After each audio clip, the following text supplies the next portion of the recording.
Boa noite a todos. É com muita alegria que chegamos à última quinta-feira do ano de estudo.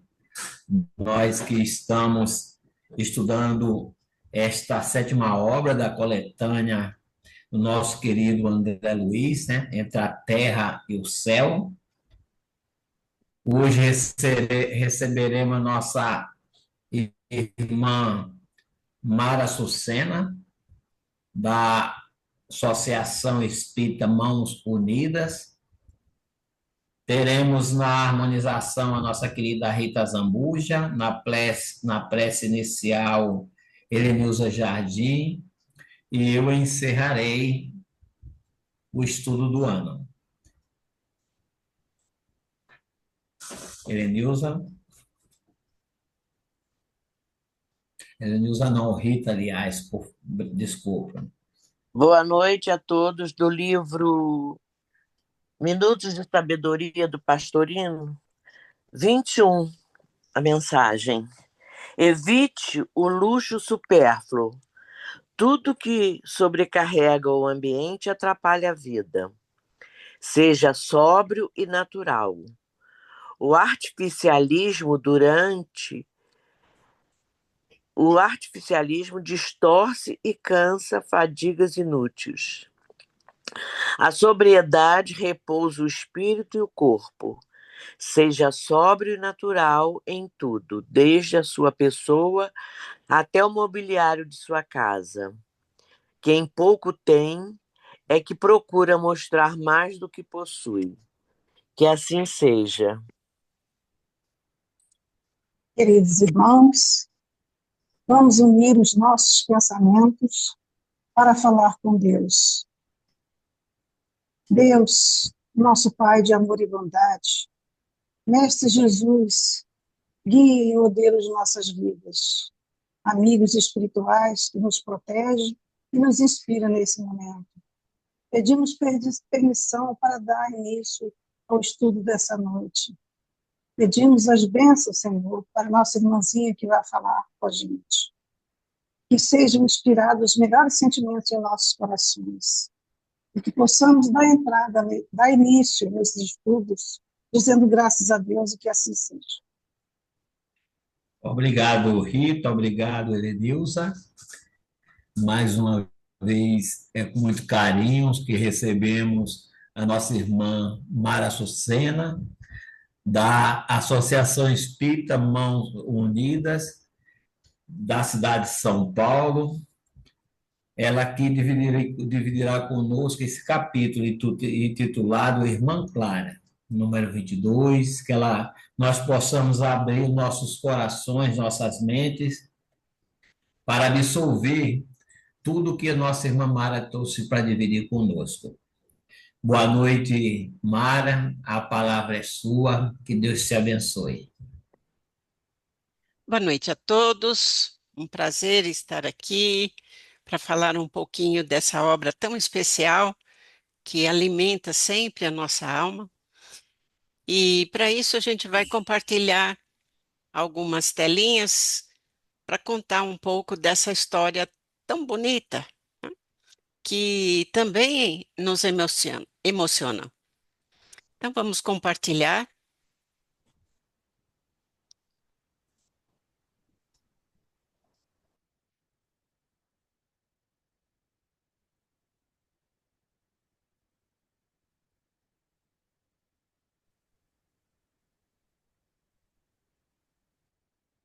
Entrou a tela? Sim, entrou sim. Ótimo. Então tá bom. Então esse livro é de 1954, né?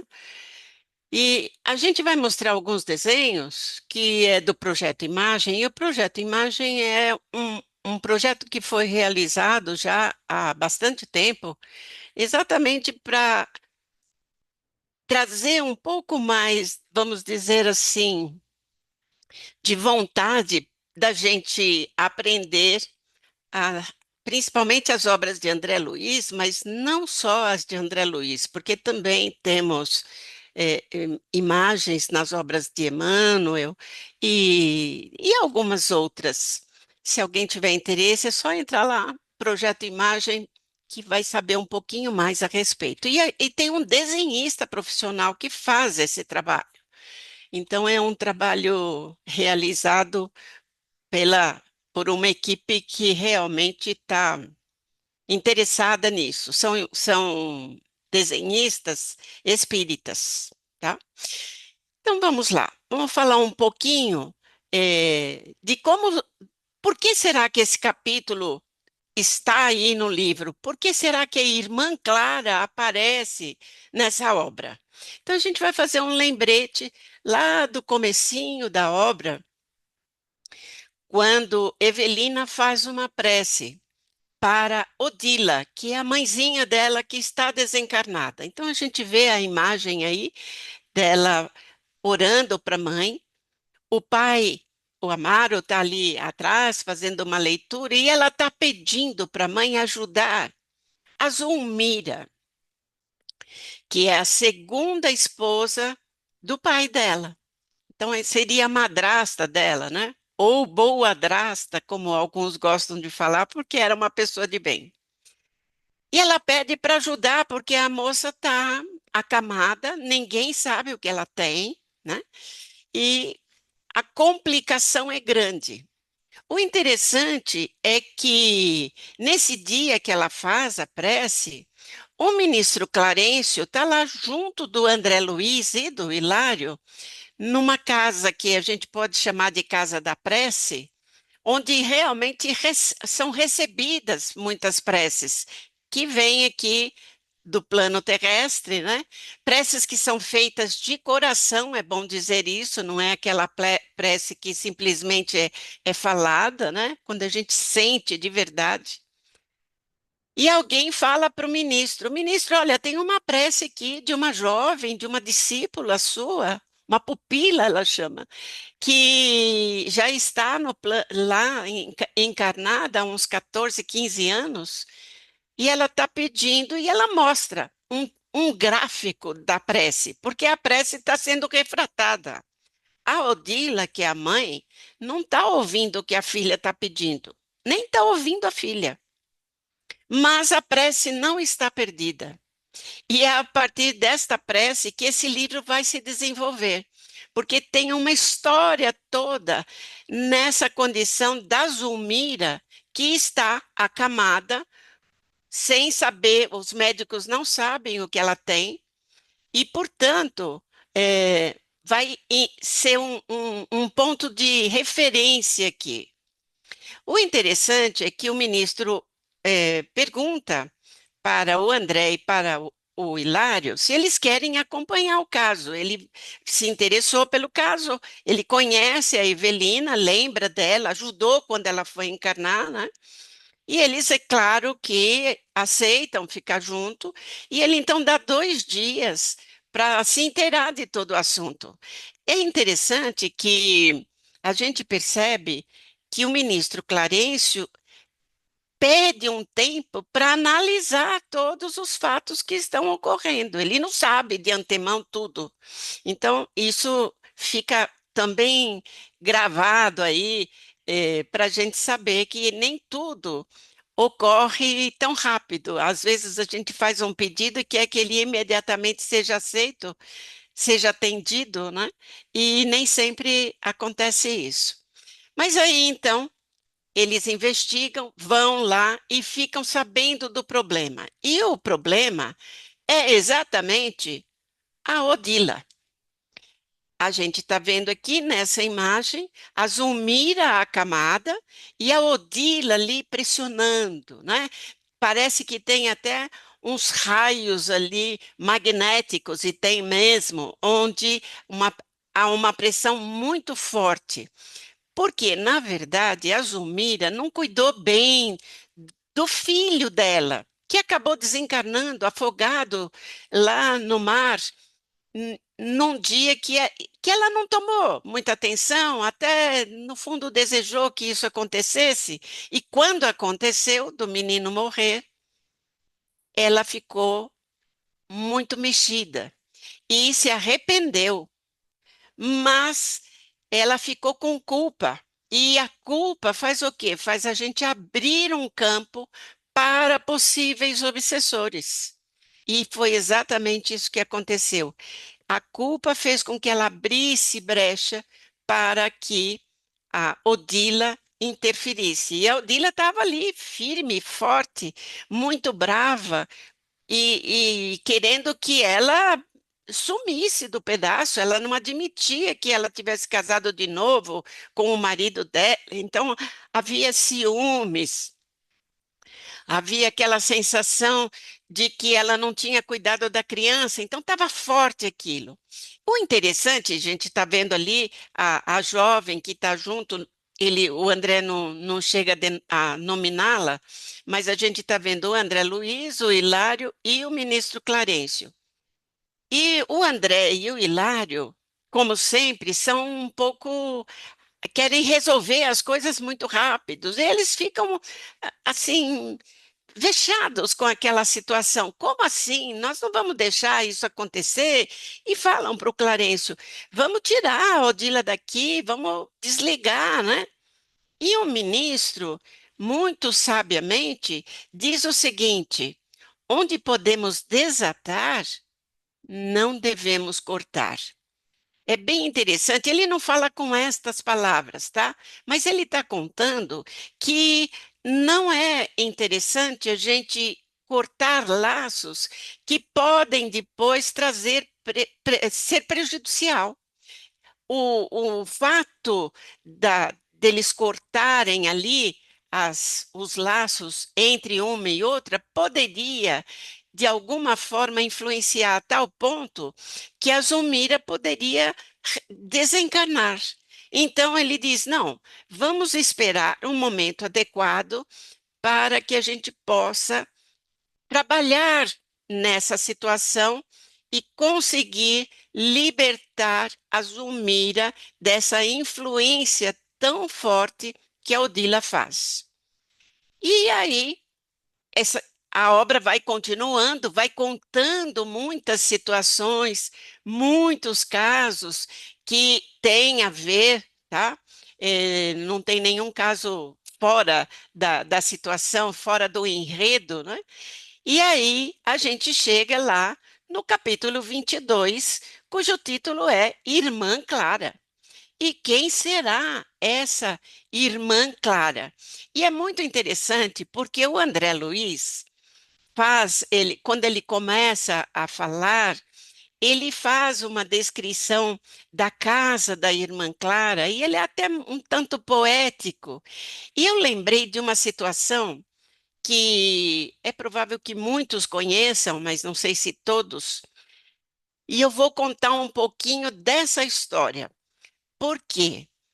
A valorização da obra de André Luiz nem sempre é feita num nível adequado àquilo que realmente ela é. Muita gente, e eu falo de espíritas mesmo, desconsideram essa obra, né? Achando alguns têm algumas falas até sarcásticas, mas na verdade a gente fica sabendo lá na obra Voltei do irmão Jacó, logo no capítulo 1, algo muito interessante. Porque o irmão Jacó, quando desencarna, ele é espírita há bastante tempo, né? E ele tem noção, ele até acompanha o velório dele. Quando ele desencarna, Dr. Bezerra está ali pertinho dele, além do Andrade, que é o espírito eh, protetor, né? O espírito que o acompanhou durante toda a sua etapa. E ele tinha prometido para aqueles que tinham ficado aqui encarnados, que ele voltaria logo, escrevendo através da mediunidade. Mas ele estava com muita dificuldade para fazer isso. E ele foi então a Pedro Leopoldo, Se alguém vai escrever alguma coisa, quem melhor que Chico Xavier, ou não é? Então, lá foi ele, para Pedro Leopoldo. E foi numa reunião que era própria para isso. Ficou do lado ali do Chico e qual foi a sua surpresa em não poder falar absolutamente nada? Ele não conseguia, se comunicar. E aí ele pensa assim: puxa vida, eu que sou espírita há tanto tempo, não consigo psicografar através do Chico. O André Luiz, que nem era espírita, que ficou no umbral um monte de tempo e foi atendido lá em nosso lar, ele escreveu logo, né? E aí chega de mansinho o espírito que é responsável pela obra mediúnica. Ele não dá o nome, mas a gente supõe que seja Emmanuel. E diz para ele assim: Jacó, é interessante que ele fica até um tanto envergonhado, porque ele não falou nada, mas pensou, né? Mas para os espíritos, pensar é o suficiente. E aí o Emmanuel fala para ele, Jacó, na verdade, o André Luiz, para fazer esse trabalho, todas essas obras, né, da vida no mundo espiritual, ele ficou 700 dias consecutivos do lado do Chico, no caso do instrumento, ele chama ali de quem é o instrumento, né, do médium, para que houvesse uma afinidade fluídica com a instrumentalidade. E tem mais, diz ele. O André Luiz não está trabalhando de uma forma impessoal. Ele tem a interferência, entre aspas, de muitos benfeitores de esferas mais elevadas. Então, a obra de André Luiz não é uma obra de André Luiz, e sim uma obra de muitos espíritos de gabarito que estão naquelas etapas já até de sair, de se desvincular da reencarnação, né? Em esferas superiores ali. Quem lê o Nosso Lar sabe dessas camadas todas. Então, o interessante é que a gente vai vendo nessa fala de André Luiz e principalmente nesse livro que já está lá no sétimo, né, na sétima obra feita, a gente vai ver a precisão, o carinho que ele descreve e a gente também percebe que tudo que está escrito, como está escrito, tem um objetivo, que é fazer a gente entender e pensar um pouco, refletir um pouco na nossa vida e de como aquilo que ele está contando pode servir de modelo para a nossa vida. E quantas vezes a gente percebe situações que ele conta em várias obras que a gente parece que se encaixa. Às vezes não é a gente que está se encaixando, mas alguém da nossa família ou do nosso grupo de amigos. Então é muito interessante e valoroso esse trabalho que André faz. Então a nossa gratidão a esse querido amigo que cujo nome nem é André Luiz, mas que se denominou dessa forma para a gente poder ter um carinho especial por ele, né? E ele fala exatamente isso para o ministro. Ministro, por que que a gente está visitando aqui, irmã Clara? Afinal, por que que o senhor, que é um ministro de nosso lar, né? O ministro Clarencio era ministro da regeneração, é ministro da regeneração.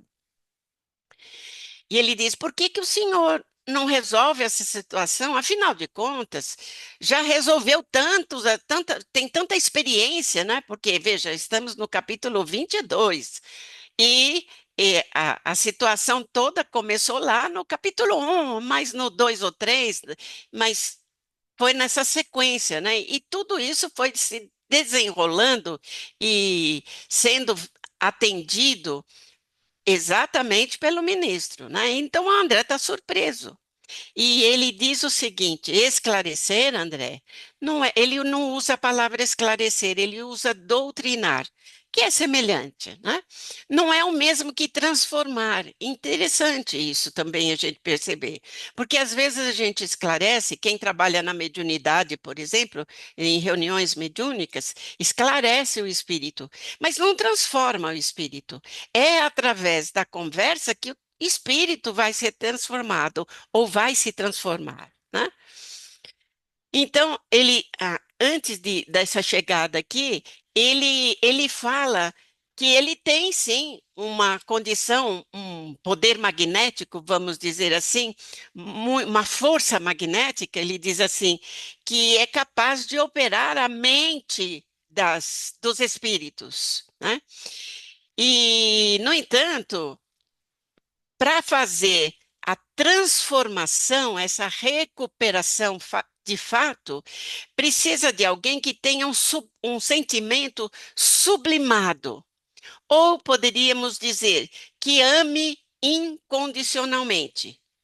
E ele diz que ele não é capaz de fazer isso ainda.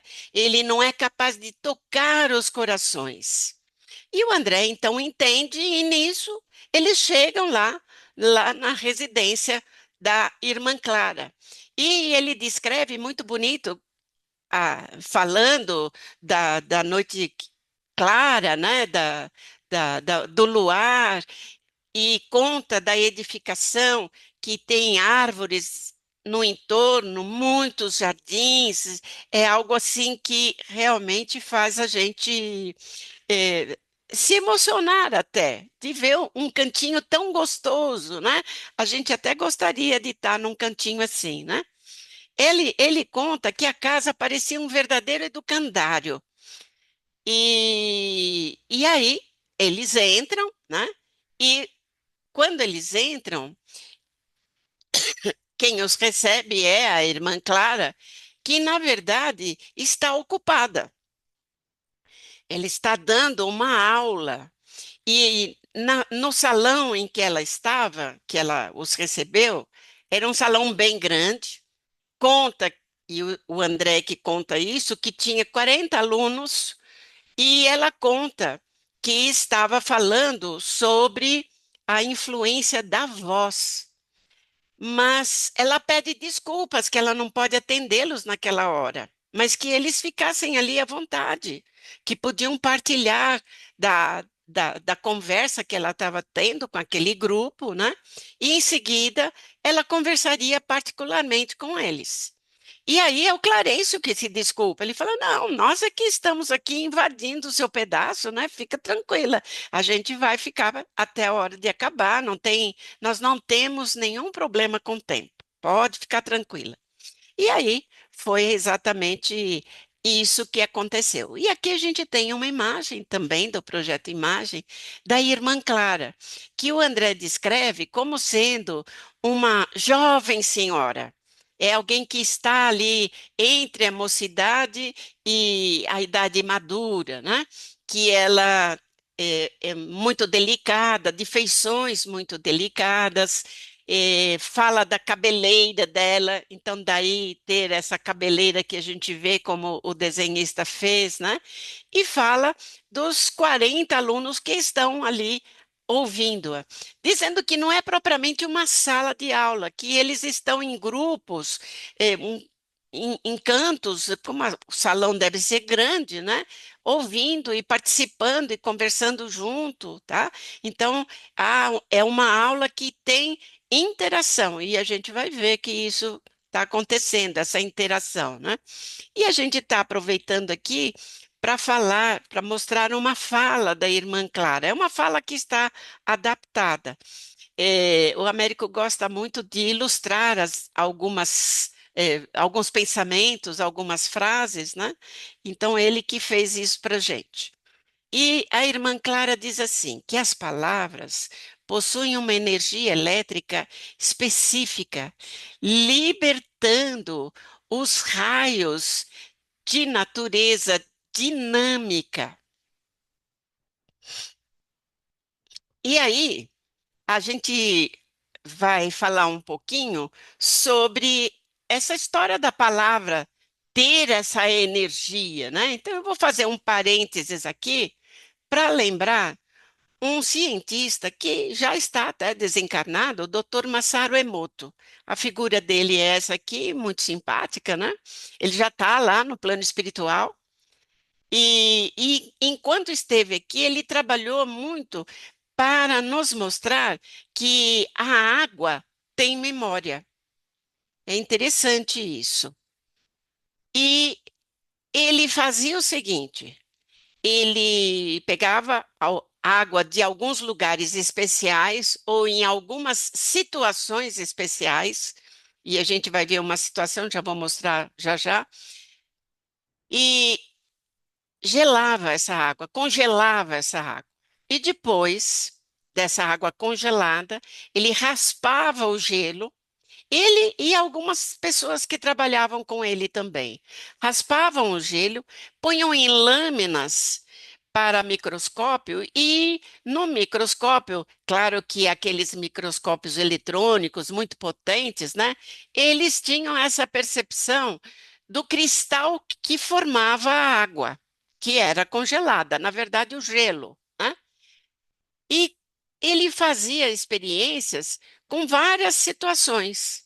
E essa experiência, essa imagem que a gente está vendo aqui, é uma imagem que a gente vai mostrá-la novamente de uma prece. Mas deixa primeiro, a gente vai chegar lá, onde eu vou mostrar com mais detalhe. Então, aqui é uma afirmação dele. Pensamentos, palavras e sons afetam diretamente a água. Interessante isso, né? Afetam a água. E está aí, agora sim, o cristal de água da barragem de Fujiwara, lá no Japão, depois de uma prece realizada. É interessante que ele faz essa experiência em duas etapas. Com a mesma água, ele põe em dois recipientes. Um recipiente ele deixa num lugar onde algumas pessoas estão reunidas e fazem uma prece, e a outra fica afastado num lugar vazio. E depois ele congela as duas e tira, faz então o gelinho, né? E tira a fotografia das duas. Eu não tenho aqui a fotografia da imagem daquela água que não foi feita a prece, mas existe essa foto. Se alguém tiver interesse, entra depois lá no YouTube, Dr. Masaru Emoto, Poder da Água, que vai encontrar muita coisa. Tem bastante coisa mesmo, é muito interessante. Mas e por que a gente está falando disso, né? Ah, aqui é um cristal de água também, depois de uma palavra que foi dita. E isso também ele fazia com várias palavras. Palavras que têm conotação do bem e palavras que têm a conotação do mal. Muito interessante, porque é muito perceptível uma e outra, tá? Aqui é a imagem do cristal, né, da água ou do gelo, quando fica perto de alguém que fala obrigado. Mas e por que que a gente está falando isso? Não tem nada a ver com a nossa história, mas no fundo tem, porque na verdade o nosso corpo tem mais ou menos 70% de água. Em alguns casos, até um pouco mais. Depois que a gente vai ficando mais velho, vai ficando nessa faixa de 70 e até diminuindo um pouco. Mas se a gente na maior parte do nosso organismo, água, significa que as palavras, os sons, os pensamentos estão nos impactando muito, porque impactam o líquido que tem dentro de nós, né? Mas voltemos aqui à nossa fala, compartilhando aqui uma, uma fala também da irmã Clara, lá do capítulo 22, que é o que a gente está falando, né? Alguém falou, eu esqueci de falar desse detalhe. Então, quando ela senta e volta a falar com o pessoal, né?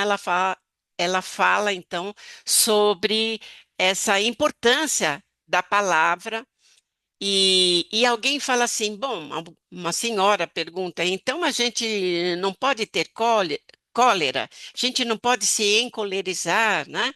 E isso não é benéfico. E ela diz assim, é verdade, não é mesmo. A cólera, diz ela, não passa de um perigoso curto-circuito de nossas forças mentais por defeito de instalação do nosso mundo emotivo, que arremessa raios destruidores ao redor de nossos passos.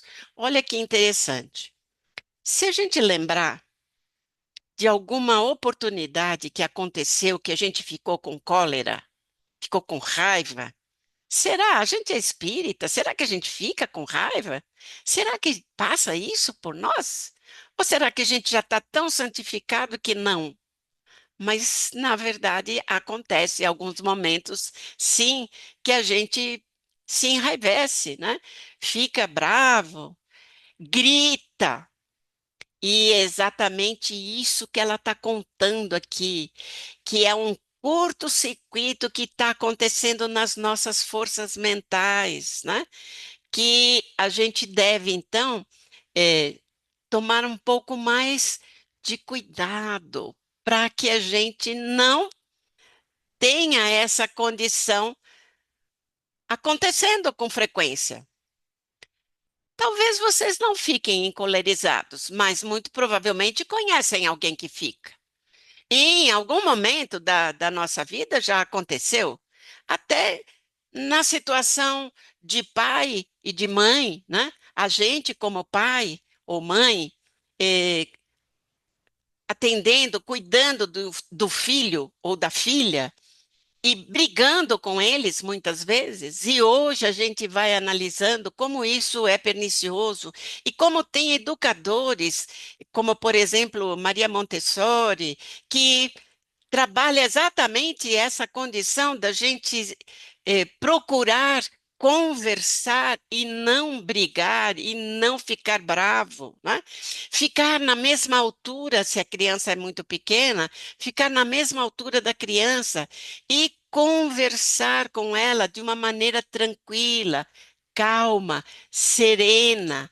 Olha só que coisa interessante. Hoje em dia, as escolas num certo número, não é a grande maioria ainda, mas muitas dessas escolas já estão adotando eh, formas de trabalhar que envolvem exatamente esse bom relacionamento entre o professor e o aluno, de entendimento, de conversa no som, no tom calmo, tranquilo, sem exaltação. Mas continuemos aqui. Diz aqui ela assim, que a palavra, depois do impulso mental, vive na base da criação, e é por ela que os homens se aproximam. De fato, né? É através da palavra que a gente se comunica. E é algo assim que a gente nem se dá conta às vezes. É algo que a gente aprendeu lá no comecinho da nossa vida, de encarnada, né, da nossa vida atual, né, e foi desenvolvendo. Eu, por exemplo, tenho um netinho de 1 ano. E ele está bem nesse comecinho de aprendizado na fala. Ele não consegue nem falar uma palavra inteira. Então, ele chama a mãe de mãe, o pai de pá, né? A banana é nana. Então, devagarinho, vai indo e, de repente, está falando. E a gente fala tão naturalmente que a gente esquece que um dia a gente aprendeu também a falar. É ou não é? Então, faz parte da nossa comunicação. Que bom que a gente pode se comunicar através da palavra, através da conversa, né? É um entendimento que a gente procura. E aí, que mais que ela fala? Que é por ela que os homens se aproximam e se ajustam para o serviço, e pela voz o trabalho pode ser favorecido ou retardado. E o que quer dizer isso? Vamos pegar o exemplo de pai e mãe. Quando um pai grita para o filho e diz assim: Você está de castigo! O filho, você vai ficar no cantinho. O filho vai ficar no cantinho. De repente, depende muito da criança, porque alguns vão reagir, né? Mas é um impacto forte. Se o pai ou a mãe conversa, o filho fez algo que não estava certo. Então ela vai lá e conversa com ele. Se for muito pequeno, é aquela situação de abaixar, ficar olho no olho, no mesmo nível, né? E conversa. Filho, o que você fez não estava bom. Você percebe que isso ficou mal feito, ou você atrapalhou tal coisa, enfim, seja lá a situação que for, a gente pode conversar. E é isso que a irmã Clara está contando aqui, que pode favorecer uma situação, porque uma criança que é educada nesses moldes de tranquilidade, mais pacificado, ele vai crescer numa condição muito melhor que outro, que vira e mexe estava indo lá para o castigo, estava ouvindo gritaria, que vai provavelmente fazer algo muito parecido com os filhos que ele também vai ter, né? Então, a gente é um exemplo e a gente precisa ficar muito atento a isso, né? Aí, o que que acontece?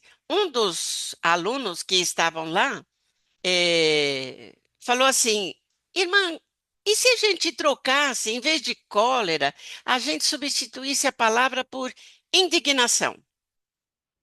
E aí ela diz assim: olha, ela para um pouquinho, pensa, né? E ela diz assim: é verdade, a gente não podia terminar a nossa aula sem falar indignação e como um estado da nossa alma, né?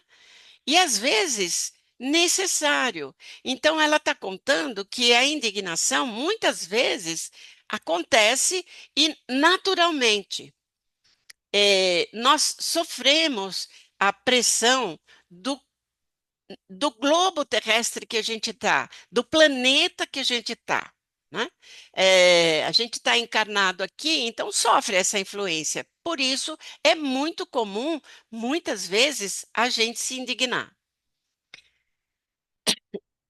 Fazendo um parênteses aqui, deixa eu só dar uma olhadinha na hora. É interessante que no livro Renúncia, a Alcione vai encarnar aqui na Terra para ajudar o querido dela, que ela chama de alma gêmea, né? Que está ali, é Pollux o nome, e a gente depois ele vai chamar Carlos quando encarnado.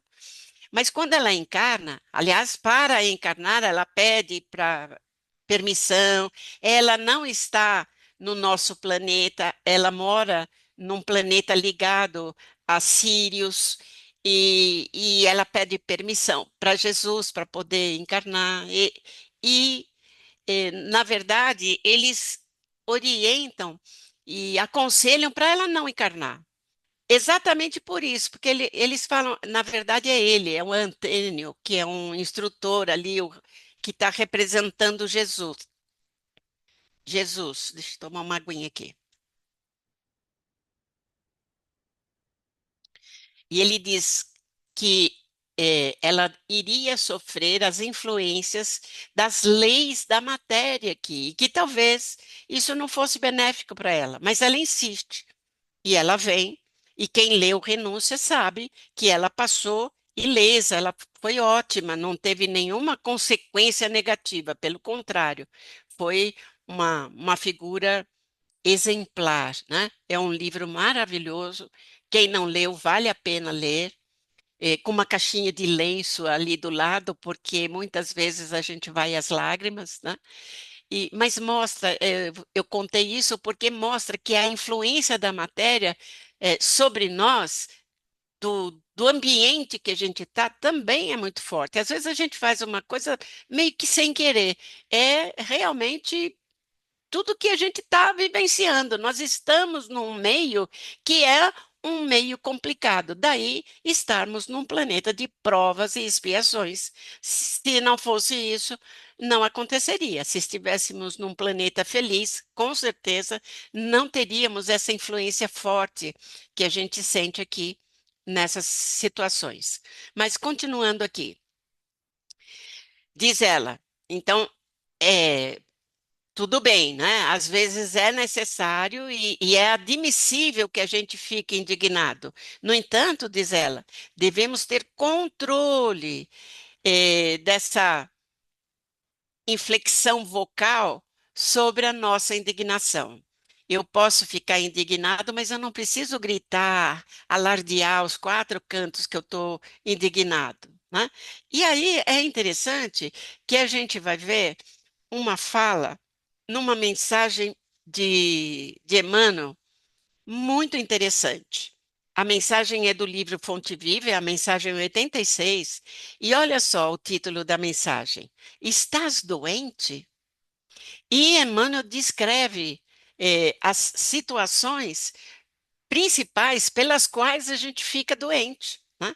E ele está contando, é muito interessante também, se alguém tiver oportunidade, ou no YouTube, ou pega o livro, se tiver o livro, e lê essa mensagem que vale a pena. Mas eu peguei só um trechinho que diz assim: a indignação construtiva é sempre um bem.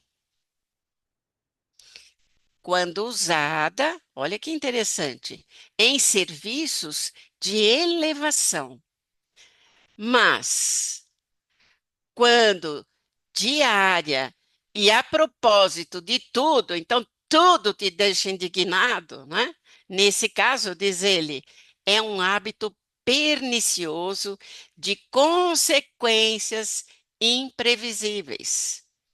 Olha o nome da mensagem, estás doente? Isto quer dizer, te leva à enfermidade. Se você fica indignado com tudo que acontece, vai ficar doente. Então, às vezes até vale a pena a gente desligar a televisão ou o rádio, ou seja lá o meio que a gente tiver, mas de noticiário, ouvir só o que é necessário e mudar, não ficar ali ligado, porque realmente os noticiários nos trazem muita indignação. É político de cá, é político de lá, né? É uma guerra que acontece aqui, é um terremoto, é tanta coisa que às vezes vale a pena ficar um pouco fora. Não que a gente vá se distanciar e não viver no mundo que a gente está, não. A gente pode fazer isso. É só não exagerar. Tomar esse cuidado, prestar atenção, né? E aí, a nossa irmã Clara diz assim: a serenidade em todas as circunstâncias será sempre a nossa melhor conselheira. Embora a indignação seja necessária, olha só que interessante, para marcar a nossa repulsa de atos contrários à lei de Deus. Mas a gente não pode, diz ela aqui, se arrojar pela violência. Então a gente não pode ficar criticando, falando, né? Pondo nas. Porque, olha, falar não é só o falar para alguém que está ali do lado.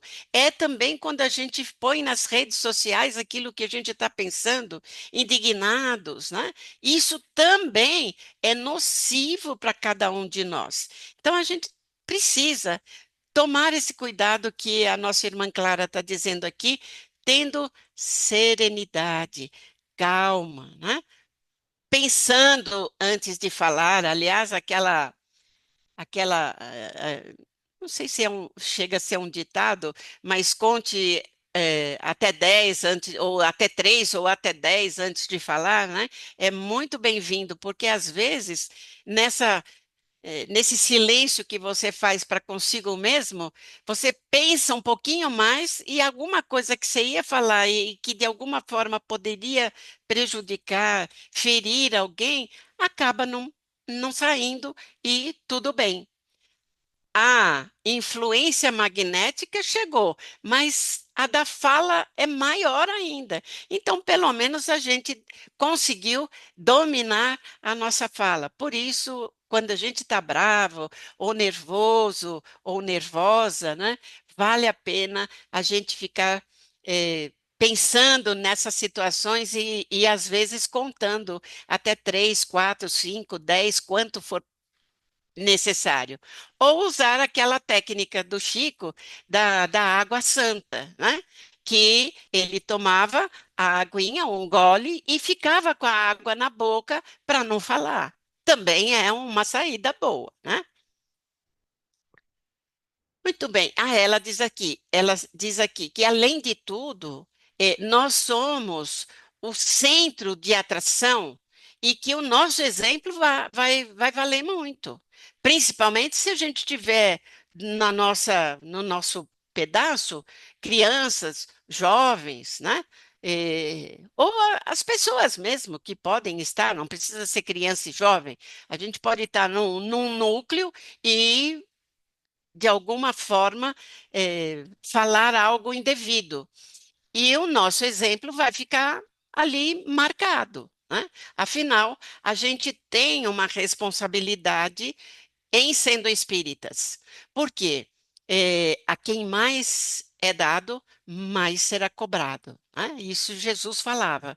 Então, nós temos um entendimento muito maior que muita gente que não conhece a doutrina. Por isso, sim, nós somos exemplos. Vale a pena a gente ficar atento a isso, para valer de fato. Mas daí um outro participante, né, também pergunta sobre o problema da gagueira.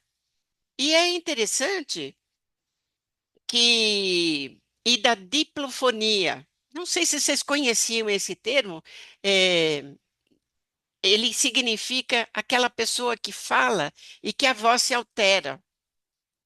A gente percebe isso muito com os meninos, principalmente na época da adolescência, né? Que eles mudam de voz. Então, hora fala mais fino, hora fala mais grosso. Mas não só nessa época. Tem gente que tem esse problema que é chamado diplofonia e que, claro, não é nada agradável conversar com uma pessoa assim. Normalmente a pessoa fica também incomodada, envergonhada, às vezes nem fala, fica mais silenciosa, né? E também pessoas que têm gagueira, que também não é uma coisa agradável, né? E uma pessoa que tem gagueira ou diplofonia, na maioria das vezes, acaba ficando mais silenciosa. Não dá tanto, não quer falar tanto para não se expor tanto, né?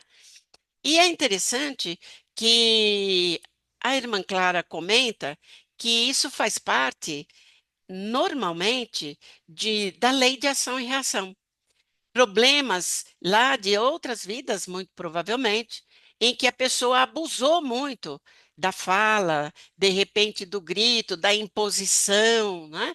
E agora tem uma condição que impede de falar muito e que faz pensar como seria bom falar naturalmente, né? Então, a pessoa acaba, de alguma forma, eh, sofrendo com esta situação e a gente percebe que é uma situação da lei agindo para que haja uma quitação daquela dívida que está lá pendente, né?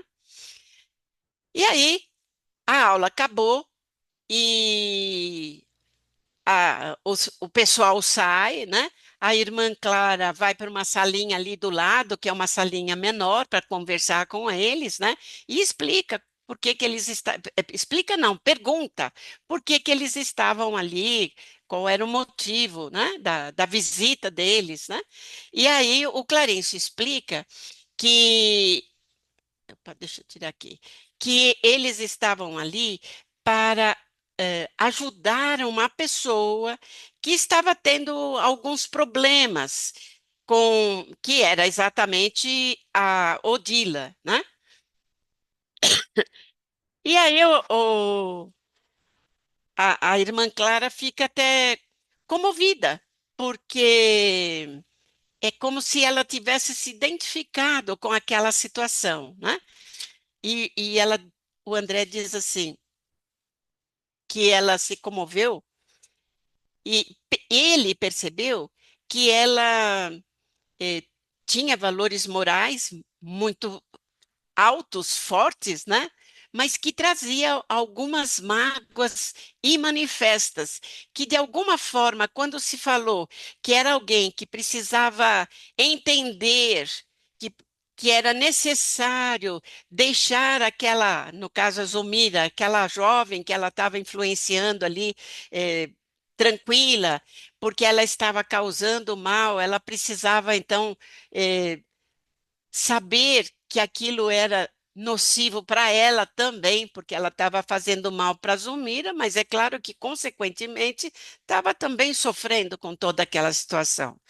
Então, a irmã Clara se compadece mesmo, ela fica, ela tem pena daquela jovem, ela fala, nossa, que dificuldade, né?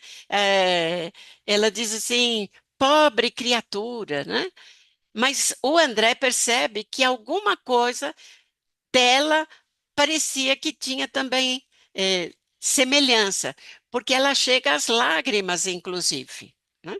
E ela se dispõe, então, sim, a colaborar naquilo que ela podia, e a gente vai ver isso provavelmente o ano que vem no capítulo 23, quando alguém vai contar um pouquinho, porque é aí nesse capítulo 23 que a gente vai ver mesmo essa influência tão especial dessa figura que é a irmã Clara, que é alguém que ama incondicionalmente.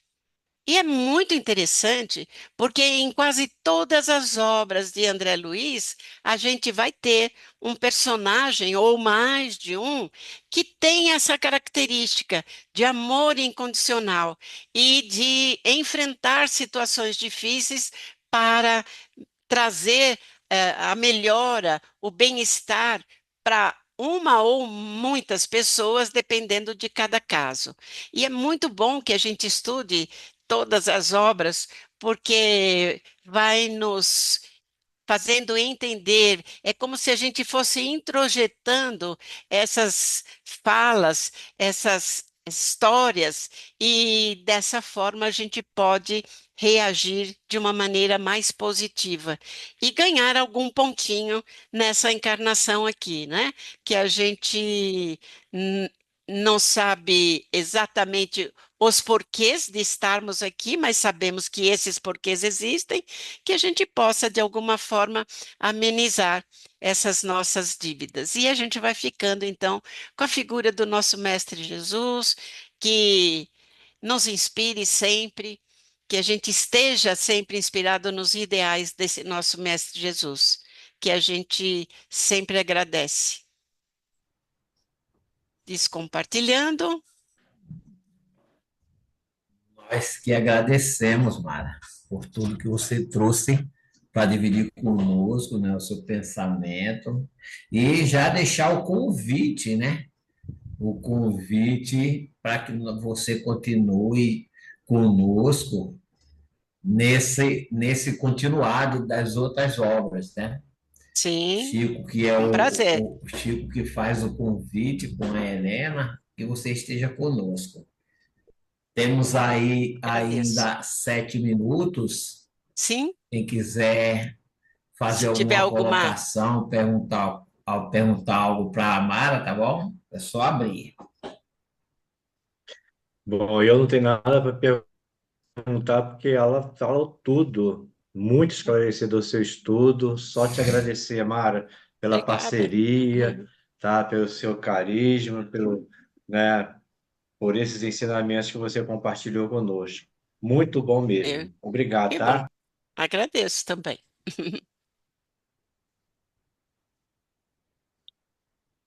Muito bem. Ninguém quer falar nada, Mais dar algum alguém? depoimento? Todo mundo calminho? Tem alguém Aqui aqui? só tem Agradeço. É, falador, Mário. Só tem é, falador. Tem Yara, tem só. Jane, tem Isa, tem Chico. Mas tá todo mundo intimidado hoje. É, é, Agradecer mesmo e falar uma coisa assim, né, que eu gostaria de reforçar, né, que você disse, sim, a questão do uso da palavra, a força que a palavra tem e que às vezes a gente não se dá conta, né, como é você disse, não conta até 10 ou até 3 e solta o mal que aquilo pode causar, né, verdade. tanto para quem transmite a palavra quanto para quem recebe, né? Exato, E é exato, uma é. coisa a se pensar mesmo. Sim, O poder da palavra. A Cecília Meirelles tem um livro chamado Romanceiro da Inconfidência, que eu amo de paixão, e que ela diz assim: ai, palavras, que estranha potência vossa. Ai, palavras, sois de vento, ides no vento que não retorna, e em tão rápida existência, tudo se forma e transforma. Então, ali eu olha, acho que que ela lindo. fala, não é, sobre a palavra, né? Palavras Sim, Aéreas, o nome do poema, sim, muito bonito, muito muito bacana. bonito. Bonito E mesmo. eu achei assim, quando você falou sobre isso, é uma coisa que às vezes a gente não se dá conta da É, importância que tem aquilo que a gente fala, né? com É para certeza, pensar, com para pensar. certeza. Muito obrigada, Mara, foi sensacional, viu? Muito bom. Que bom. Ninguém está falando nada, vou contar uma situação que não é. A gente trabalha na evangelização da família e, e estamos estudando agora a Maria Montessori. E é muito interessante como isso, na vida das crianças, faz a diferença. Como é importante a gente estar atento a essa eh, maneira da educação. Eu, por exemplo, não tenho mais filho para educar, mas tenho alguns netos, né? Então dá para a gente ajudar um pouquinho, falar um pouquinho com as filhas. Eu tenho 3 filhas. E, e como faz diferença, eu vejo isso em 2 netos da filha mais nova, que tem 2 meninos, um de 1 aninho, que eu cheguei a me referir a ele, e outro de 6. Mas como a maneira de educar, de contar, é diferente daquela que eu, como mãe, fiz em relação a elas, né? Que eu, infelizmente, trabalhei nessa história de castigo, né? De puxar a orelha. E hoje a gente vê, nossa, uma coisa completamente fora. Não tem sentido fazer isso, né? Só vai trazer mal-estar para a criança e vai fazer com que ela não te valorize, porque você é a pessoa que está ali indignada com ela, brigando com ela, né? Então, para quem tem filho, para quem tem neto, fica atento a isso, porque é nessa área de muita importância, porque é esse pessoal que está vindo aí que vai renovar o nosso mundo, né? Essa transição planetária que nós estamos passando, quem vai viver mesmo, quem vai dar o,